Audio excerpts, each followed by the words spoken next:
স্বাগত আজ সারাদিনে দিনের ছোট বড় নানা ঘটনা নিয়ে এই আয়োজন। রাজধানী থেকে গ্রাম, প্রতিবেশী থেকে হাজার কিলোমিটার দূরের দেশ, রাজনীতি, অর্থনীতি, খেলা ও বিনোদন, এই আয়োজনে বাদ যাবে না কিছুই। আমরা সংক্ষেপে আপনাকে জানানোর চেষ্টা করব আজ দিনভর দেশে বিদেশে কি ঘটল। এই আয়োজনে আপনাদের সাথে আছি আমি রকিব আহমেদ তমাল। বাংলাদেশ ভারত সম্পর্কের সব জটিলতা সমাধানযোগ্য, এমন মন্তব্য করে তথ্য সম্প্রচার মন্ত্রী জহিরুদ্দিন স্বপন বলেছেন, আলোচনার মাধ্যমে দুই দেশের বিদ্যমান সমস্যাগুলোর সমাধান সম্ভব। সকালে রাজধানীর ফরেন সার্ভিস একাডেমিতে বিশ্ব যুব দিবসের অনুষ্ঠানে সাংবাদিকদের প্রশ্নের জবাবে এমন মন্তব্য করেন তিনি। এ সময় আওয়ামী লীগের উপর থেকে নিষেধাজ্ঞা তুলে নেয়ার খবরকে গুজব বলে আখ্যায়িত করেন তথ্যমন্ত্রী। অনুষ্ঠানে যুব ও ক্রীড়া প্রতিমন্ত্রী আমিনুল ইসলাম বলেন, যুবকরা যাতে চাকরির দিকে না ঝুঁকে উদ্যোক্তা হতে পারে সেদিকে মনোযোগ দিয়েছে সরকার। এজন্য তরুণ উদ্যোক্তাদের ঋণ দেওয়ার পাশাপাশি প্রশিক্ষণের ব্যবস্থাও করা হয়েছে। ব্যবসা শুরু করতে ট্রেড লাইসেন্স দেওয়া শুরুর কথা জানান ক্রীড়া প্রতিমন্ত্রী। ফ্রিল্যান্সিং এর মাধ্যমে কিভাবে আমাদের যুব নারীরা ঘরে বসেই তারা যাতে স্বাবলম্বী হতে পারে, তাদের পরিবারকে স্বাবলম্বী করতে পারে। আমাদের আগামী যুব এবং যুব নারীকে স্কিল ডেভেলপমেন্ট করে তাদের কর্মসংস্থান নিশ্চিত করবে ইনশাআল্লাহ। বিভিন্ন সোশ্যাল মিডিয়ায় দেখা যাচ্ছে যে আওয়ামী লীগের উপরে নাকি নিষেধাজ্ঞা তুলে নেওয়ার একটা গুজব ছড়িয়ে পড়েছে। এই ধরনের কোনো গুজব এখন পর্যন্ত সরকারের কানে আসেনি। ভারতের রাষ্ট্রদূত নিজেই আমাদের মাননীয় প্রধানমন্ত্রীর সঙ্গে কথা বলে বেরিয়ে বলেছেন, দুই দেশের এমন কোনো সমস্যা নাই যা সমাধান করা যাবে না। কথা বলেই তিনি ভারতের প্রধানমন্ত্রীর সঙ্গে দেখা করতে গিয়েছেন। আমরা অধীর আগ্রহে অপেক্ষা করছি ইতিবাচক ফলাফলের জন্য। দেশে চলমান তীব্র বিদ্যুৎ ও গ্যাস সংকটের জন্য প্রাকৃতিক দুর্যোগ ও বঙ্গোপসাগরের বৈরী আবহাওয়াকে দায়ী করেছেন বিদ্যুৎ প্রতিমন্ত্রী অনিন্দ্য ইসলাম অমিত। সমুদ্রে উত্তাল থাকার কারণে ভাসমান এলএনজি টার্মিনালের সরবরাহ ব্যাহত হওয়ায় এ সাময়িক সংকটের সৃষ্টি হয়েছে বলে জানান তিনি। বুধবার সচিবালয়ে প্রতিমন্ত্রী জানান, বঙ্গোপসাগরে দুটি ভাসমান গ্যাস টার্মিনালের মধ্যে দুর্ঘটনার শিকার এক্সিলারেট এনার্জি টার্মিনালটি বর্তমানে 50% সক্ষমতায় চলছে। সেটি পুরোপুরি সচল করতে অন্তত 72 ঘন্টার জন্য পুরোপুরি বন্ধ রাখতে হবে। সংকট মোকাবেলার মধ্যে মেয়াদী উদ্যোগ হিসেবে মালয়েশিয়া থেকে বিশেষ প্রক্রিয়ায় আইএসও ট্যাঙ্কের মাধ্যমে এক কার্গো এলএনজি আমদানির উদ্যোগ নেওয়া হয়েছে। পাশাপাশি আমেরিকান চেম্বারের প্রতিনিধিদের সাথেও জ্বালানি সরবরাহ নিয়ে আলোচনা হয়েছে বলেও জানান জ্বালানি প্রতিমন্ত্রী। গ্যাস যদি আপনি পর্যাপ্ত সাপ্লাই না করতে পারেন তাহলে বিদ্যুতের সংকট হবে, পাওয়ার প্ল্যান্টটা না দিতে পারে। তারপর আমরা একটা কৌশল নিয়েছি, আমরা সেই কৌশলটা গতকাল সন্ধ্যা থেকে নিয়েছি। আমরা আশা করছি আজকে সন্ধ্যা থেকে বিদ্যুৎ পরিস্থিতির কিছুটা হলে উন্নতি হবে ইনশাআল্লাহ। মুক্তিযুদ্ধ বিরোধী কোনো শক্তিকে দেশের মানুষ আর সুযোগ দেবে না বলে মন্তব্য করেছেন প্রধানমন্ত্রীর উপদেষ্টা এবং বিএনপির সিনিয়র যুগ্ম মহাসচিব রুহুল কবির রিজভী। সকালে রাজধানীর বনানী কবরস্থানে জিয়াউর রহমানের ছেলে আরাফাত রহমান কোকোর 57তম জন্মবার্ষিকী উপলক্ষে তার কবর জিয়ারত ও দোয়া শেষে রিজভী বলেন, একটি রাজনৈতিক দল 1971 সালের মহান মুক্তিযুদ্ধকে ছোট করে পতিত স্বৈরাচার সরকারকে সুবিধা দেওয়ার অপচেষ্টা করছে। তবে কোনোভাবেই বীর মুক্তিযোদ্ধাদের ছোট করার সুযোগ নেই। রিজভী বলেন, আরাফাত রহমান কোকো রাজনীতির সঙ্গে যুক্ত না থাকলেও তাকেও নির্যাতনের শিকার হতে হয়েছে।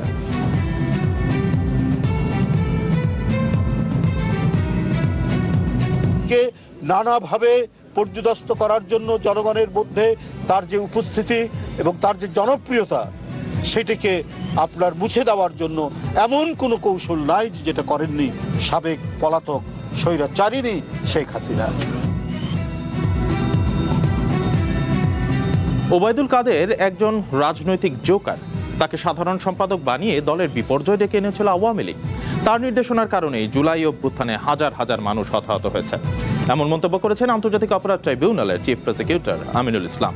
ট্রাইব্যুনালে জুলাই গণ অভ্যুত্থানে মানবতা বিরোধী অপরাধের মামলায় ওবায়দুল কাদের, মোহাম্মদ আরাফাত, নিষিদ্ধ ছাত্রলীগ নেতা সাদ্দাম ও ইনান সহ 7 জনের সর্বোচ্চ শাস্তি চেয়ে আজ যুক্তিতর্ক উপস্থাপন শেষ করেছে রাষ্ট্রপক্ষ। এরপর পলাতক আসামিদের পক্ষে রাষ্ট্রনিযুক্ত আইনজীবীরা যুক্তিতর্ক তুলে ধরবেন। হারুন, কি তুমি একটু নেতৃত্ব তো বিরক্ত হয়েছি।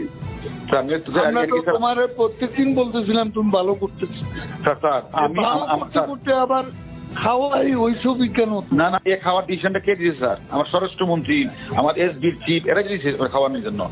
তারা নির্দেশ দিলে তোমাকে ছবি তুলে বাইরে পাঠাতে। জি স্যার, জি স্যার, ছবি তোলা প্লাস হলো বিবৃতিটা প্রকাশ, ছবিটা নিজের কাছে রেখে দিবা। না না, ওনারা তো বলছে প্রকাশ করার জন্য স্যার। মনির স্যার, এসবির চিফ স্যার জিজ্ঞাসা করেন স্যার মনির স্যার বলছে কিনা। সুপ্রিম কোর্টের এজলাসে সাংবাদিক প্রবেশে নিষেধাজ্ঞাকে সংবিধান লঙ্ঘন বলে অভিযোগ করেছেন সাংবাদিক নেতারা। একই সাথে আপিল বিভাগের এজলাস কক্ষে অবিলম্বে গণমাধ্যম কর্মীদের প্রবেশাধিকার ফিরিয়ে দেবার অনুরোধও জানিয়েছেন তারা।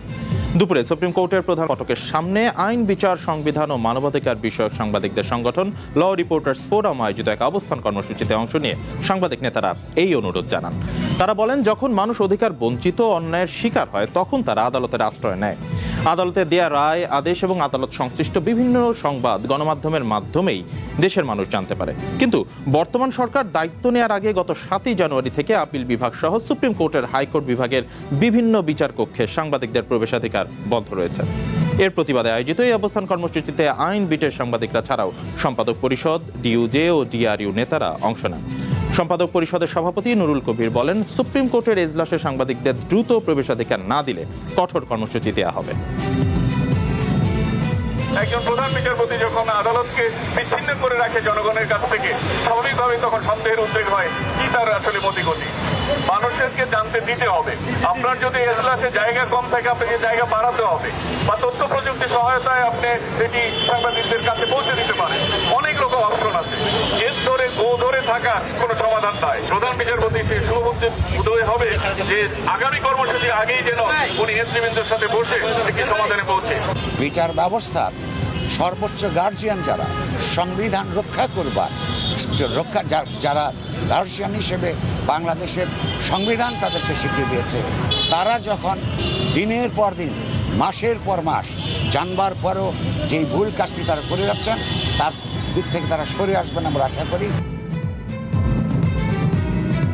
শিশু রামিসা ধর্ষণ ও হত্যা মামলার ডেথ রেফারেন্স ও আপিল শুনানির প্রস্তুতি শেষ হয়েছে।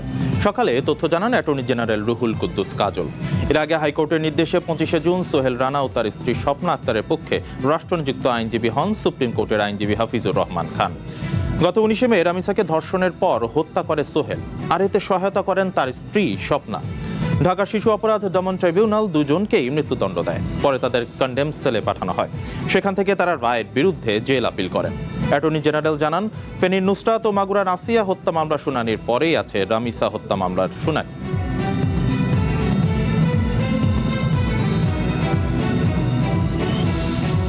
চিত্রনায়ক সালমান শাহ হত্যা মামলায় গ্রেপ্তার চলচ্চিত্রের খলনায়ক আশরাফুল হক ডনের জামিন আবেদন নামঞ্জুর করেছে আদালত। ঢাকার মেট্রোপলিটন ম্যাজিস্ট্রেট মোহাম্মদ এহসানুল ইসলাম শুনানি শেষে এই আদেশ দেন। শুনানিতে ডনের আইনজীবী বলেন, তার বিরুদ্ধে সুনির্দিষ্ট কোনো অভিযোগ নেই। তবে রাষ্ট্রপক্ষ জামিনের বিরোধিতা করে জানায়, মামলার আরেক আসামির স্বীকারোক্তিমূলক জবানবন্দিতে ডনের নাম এসেছে। তদন্তের স্বার্থে তাকে কারাগারে রাখা প্রয়োজন। উভয় পক্ষের শুনানি শেষে জামিন আবেদন নাকচ করেন বিচারক। গত রবিবার গ্রেপ্তারের পর ডনকে কারাগারে পাঠানোর আদেশ দেয় আদালত। অংশ তারা কিভাবে তাকে সালমানকে হত্যা করা হয়েছে সবকিছু সেখানে বর্ণনা করা হয়েছে এবং সেখানে সে তার বক্তব্য দেওয়া হয়েছে। অতএব মামলাটি এখন তদন্ত পর্যায়ে আছে এবং তদন্ত সে জামিন পেলে তদন্তে ব্যাঘাত ঘটাবে, পালিয়েও যেতে পারে। সেই জন্য এই পর্যায়ে তাকে তার জামিন দরখাস্ত নামঞ্জুর করার জন্য আমরা প্রার্থনা করছি। বিজ্ঞ আদালত উভয় বক্তব্য শোনার পরে তার জামিন দরখাস্তটি নামঞ্জুর করে আদেশ দেন। এসডিজি অর্জনে অন্তর্ভুক্তিমূলক উন্নয়ন নিশ্চিতে 5 বছরের পরিকল্পনা নিয়েছে সরকার। বুধবার দুপুরে এক অনুষ্ঠানে তথ্য জানান সমাজ কল্যাণ মন্ত্রী জেডএম জাহিদ হোসেন। বলেন, জেলা পর্যায়ে চাকরির চাহিদা ও যোগান মেলাতে চালু হবে এমপ্লয়মেন্ট এক্সচেঞ্জ। এতে সরাসরি ও ভার্চুয়াল প্ল্যাটফর্মে নিয়োগদাতা ও চাকরি প্রত্যাশীরা যুক্ত হবেন। দক্ষতা উন্নয়ন ও রেফারেন্স ব্যবস্থায় জোর দেওয়া হবে এই উদ্যোগে। সমাজ কল্যাণ মন্ত্রী জানান, নতুন কর্মসংস্থান সৃষ্টিতে বেসরকারি খাতকেও যুক্ত করা হবে। প্রধানমন্ত্রীর উপদেষ্টা মাহাদি আমিন এ সময় জানান, শহর গ্রামের শিক্ষার মানের ব্যবধান কমাতে multimedia classroom, mid day meal ও অভিন্ন শিক্ষা ব্যবস্থা চালুর পরিকল্পনা করা হচ্ছে। প্রধানমন্ত্রী, বিএনপির চেয়ারম্যান জনাব তারেক রহমানের যে কমিটমেন্ট যে এই দেশ হবে শুধু অন্তর্ভুক্তিমূলক নয়, এটা হবে একটি মানবিক বাংলাদেশ, যেখানে সবার আগে প্রাধান্য পাবে বাংলাদেশ, আর সবার জন্যও যে বাংলাদেশ হবে। আগে সবার আগেও ছিল বাংলাদেশ, এখন সবার জন্য হবে বাংলাদেশ। মানুষ ও হাতির দ্বন্দ্ব পুরোপুরি নির্মূল করা সম্ভব না হলেও তা কমিয়ে সহাবস্থান নিশ্চিত করার আহ্বান জানিয়েছেন পরিবেশ, বন ও জলবায়ু পরিবর্তন মন্ত্রী আব্দুল আওয়াল বিন্টু। তিনি বলেন, হাতি সংরক্ষণে স্থানীয় জনগণের অংশগ্রহণ সবচেয়ে বড় শক্তি। রাজধানীর আগারগাঁওয়ে বন অধিদপ্তরে বিশ্ব হাতি দিবস উপলক্ষে আলোচনায় তিনি আরও বলেন, বন্য হাতির কারণে ক্ষতিগ্রস্ত কৃষকদের দ্রুত ক্ষতিপূরণ দেওয়ার পাশাপাশি ফসল বীমার বিষয়টি বিবেচনা করা হবে। এছাড়া বন উজাড়, বনের মধ্য দিয়ে রাস্তা ও রেল লাইন এবং বৈদ্যুতিক লাইন নির্মাণ, আবাসস্থল ধ্বংস, অবৈধ শিকার সহ নানা কারণে হাতি সংকটে পড়ছে। তাই মানুষের জনসচেতনতা বাড়ানোর পাশাপাশি আইনের প্রয়োগও নিশ্চিত করা হবে। আমি মনে করি যে এটা আমাদের জন্য কর্তব্য যে আমরা মানুষ এবং হাতির দ্বন্দ্বকে নিরসন তো একদম করতে পারবো না, কিন্তু এটাকে কমিয়ে এনে একটা সহাবস্থানে আসা। ধান খেত নষ্ট করল, উনি খালি তাড়াতাড়ি যাচ্ছেন জিনিসটা, তো এটা তো কোনো বড় জিনিস না, বা উনি একটু বেশিও চাইতে পারে যে এখন আমরা অত দিচ্ছি পারে পর যদি ধান নষ্ট করে আমরা দিচ্ছি 1000 টাকা, তো উনি যদি 1500 টাকা চায় তাহলে তো আমি ক্ষতি কিছু দেখি না। তো এই সমস্যাগুলা ইজিলি সমাধান করা যায়। দেশে গত 24 ঘন্টায় হাম ও হামের উপসর্গ নিয়ে 5 জন মারা গেছে। বুধবার স্বাস্থ্য অধিদপ্তরের দেয়া এক বার্তায় এই তথ্য জানানো হয়। স্বাস্থ্য অধিদপ্তরের তথ্য অনুযায়ী চলতি বছর দেশে হাম ও হামের উপসর্গে এ পর্যন্ত মোট মৃতের সংখ্যা বেড়ে হয়েছে 885 জন। এর মধ্যে নিশ্চিত হামে 99 জন ও হামের উপসর্গ নিয়ে 786 জনের মৃত্যু হয়েছে। গত 24 ঘন্টায় হাম আক্রান্ত হয়ে রাজশাহীতে 1 জন মারা গেছেন। আর উপসর্গ নিয়ে ঢাকা ও বরিশাল বিভাগে 1 জন করে ও সিলেট বিভাগে 2 শিশু মারা গেছে।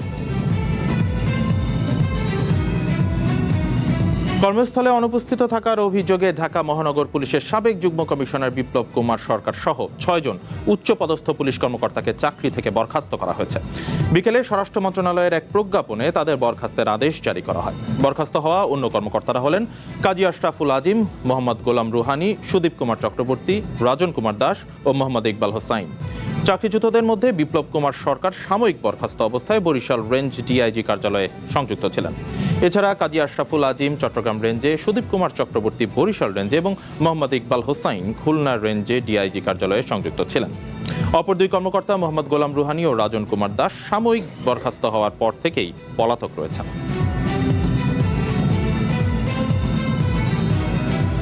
বরিশালের চিফ জুডিশিয়াল ম্যাজিস্ট্রেট আদালত চত্বরে ককটেল সদৃশ বস্তুর বিস্ফোরণ ঘটেছে। সকাল 10:30টার দিকে আদালতের চিফ জুডিশিয়াল ম্যাজিস্ট্রেট আদালতের সামনে বিকট শব্দে বস্তুটি বিস্ফোরিত হয়। এ সময় চারিদিকে ধোঁয়া ছড়িয়ে পড়ে। এতে আতঙ্ক ছড়িয়ে পড়ে পুরো আদালত চত্বরে। খবর পেয়ে বরিশাল মহানগর পুলিশের ঊর্ধ্বতন কর্মকর্তারা ঘটনাস্থল পরিদর্শন করেন। পাশাপাশি পুলিশের সিআইডি বিভাগও কাজ করছে বলে জানানো হয়। হঠাৎ আমি বুঝতেই পারি না, পাশ দিয়ে একটা বড় বিকট শব্দে বিস্ফোরণ করছে। তারপর আমি ভয়তে পাশে চলে গেছে যে আবার যদি বিস্ফোরণ করে, আবার যদি কোনো ককটেল মারে। নাটোরের বাগাতিপাড়ায় ফ্যামিলি কার্ড শুমারির তথ্য সংগ্রহকারী ও সুপারভাইজার নিয়োগের ফলাফল নিয়ে বিক্ষোভ করেছেন ছাত্রদলের নেতাকর্মীরা। এ সময় নির্বাহী কর্মকর্তাকে অবরুদ্ধ করে রেখেছেন তারা। সকালে উপজেলা পরিষদের 2য় তলায় এই ঘটনাটি ঘটে। এক পর্যায়ে বিক্ষোভকারীদের সঙ্গে উপজেলা প্রশাসনের কর্মকর্তাদের বাকবিতণ্ডা ও ধাক্কাধাক্কির ঘটনা ঘটে। বিক্ষোভকারীদের অভিযোগ, রাজনৈতিক বিবেচনায় আওয়ামী লীগ ঘনিষ্ঠদের সুযোগ দেয়া হলেও ছাত্রদলের নেতাকর্মীদের বাদ দেওয়া হয়েছে। তবে উপজেলা নির্বাহী কর্মকর্তা জানান, ফ্যামিলি কার্ড শুমারি নিয়োগ পরীক্ষার ফল মেধার ভিত্তিতেই প্রকাশ করা হয়েছে।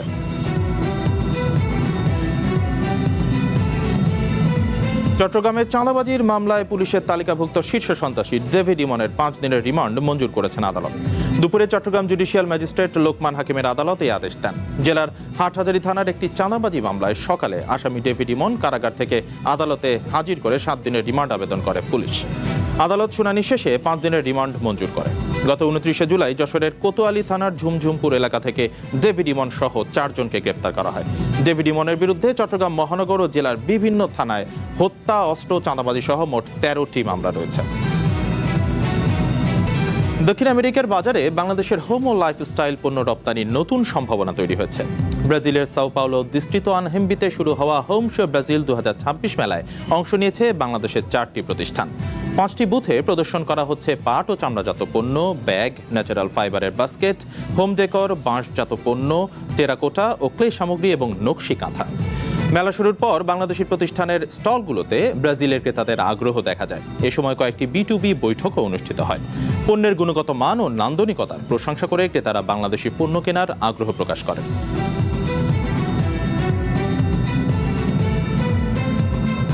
কলম্বিয়ায় ভূমিকম্পে প্রাণহানি 250 ছাড়িয়েছে। শুধু পেরেইরাতেই মারা গেছেন 100-র বেশি মানুষ। দেশটির তৃতীয় বৃহত্তম শহর ক্যালিতে মৃত্যু হয়েছে 95 জনের। নিখোঁজ 3000-এর বেশি মানুষের সন্ধানে অভিযান চালাচ্ছে রাষ্ট্রীয় বাহিনীগুলো। সোমবার কলম্বিয়ায় 7.4 মাত্রার ভয়াবহ ভূমিকম্প আঘাত হানে। দেশটিতে 1 শতাব্দীর মধ্যে সবচেয়ে শক্তিশালী ভূমিকম্পে ক্ষতিগ্রস্ত হয় আবাসিক ভবন, হাসপাতাল, বিমানবন্দর, শিক্ষা প্রতিষ্ঠানের মতো স্থাপনা। গৃহহীন হয়ে পড়েছেন হাজার হাজার মানুষ। লোহিত সাগরে বাব আল মানদেব প্রণালীতে সামরিক সরঞ্জামবাহী একটি সৌদি জাহাজে হামলার দাবি করেছে ইয়েমেনের হুথি বিদ্রোহীরা। এই হামলায় 4 ক্রু সহ মোট 6 জন নিহত হয়েছেন। তাদের মধ্যে 2 জন উদ্ধারকর্মী। পাকিস্তানের পররাষ্ট্রমন্ত্রী ইসহাক দার জানিয়েছেন, এই ঘটনায় রিন পাকিস্তানি নিহত এবং 1 জন আহত হয়েছে। সামাজিক মাধ্যম এক্সে এক পোস্টে হামলার তীব্র নিন্দা জানিয়েছেন তিনি। নিহতদের মরদেহ এবং আহত নাবিককে দেশে ফিরিয়ে নিতে সৌদি আরব ও ইয়েমেনের স্বীকৃতি সরকারের সাথে একযোগে চেষ্টা চালানো হচ্ছে বলেও জানান তিনি।